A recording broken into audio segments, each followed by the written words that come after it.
سلام، روزتون بخیر. خوش اومدید به کانال سعید ای آکادمی. امروز همراهتون هستیم تا چند تا نکته راجع به پرامپت نویسی بهتون آموزش بدیم. پس اگه کانالمون رو هنوز سابسکرایب نکردید زحمت بکشید این کار رو انجام بدید، واقعا به حمایتتون نیاز دارم. اول یه پرامپت غیر حرفه‌ای می نویسم و بعد از اون اصلاحش میکنم.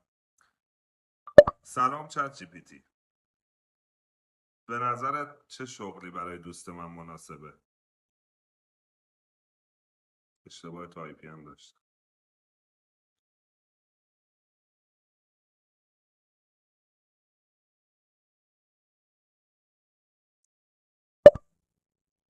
دوستم 27 سالشه، عاشق کارهای فنیه، تجربه کاری نداشته اصلا،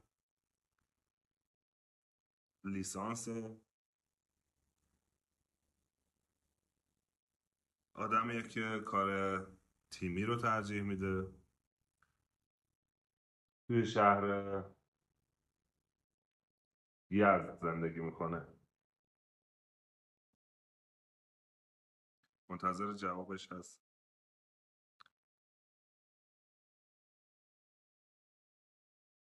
شهری مثل زد؟ نه، شهری مثل یزد. واقعا بزرگه.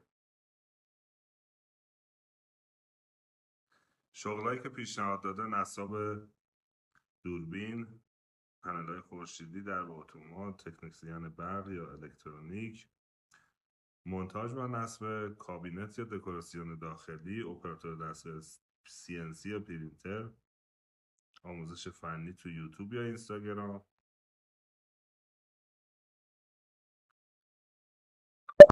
اگر بخواد نصب و ساخت کابینت رو انجام بده، به نظرت چیکار باید بکنه؟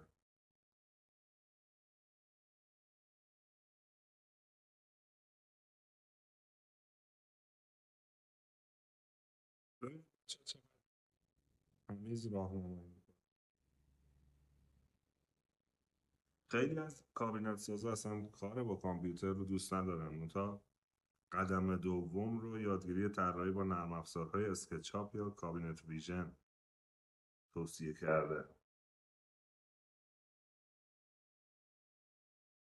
خیلی جالبه بچه ها. این پرامپت ها رو میتونید به زبان ساده بنویسید، سوالای سرسری، و میتونید سوالای کلی بنویسید که باعث میشه یک راهنمایی خوب بهتون بده و یه مشاوره شغلی خوب بهتون بده. خیلی دوستتون دارم. امیدوارم که این ویدیو به دردتون بخوره. حتما یادتون نره کانال من رو سابسکرایب کنید، دنبال کنید ویدیوهای من رو. قطعا ویدیوهای بهتر و آموزش‌های بهتر توی راهه. امیدوارم که دوست داشته باشید. تا درودی دیگر، بدرود.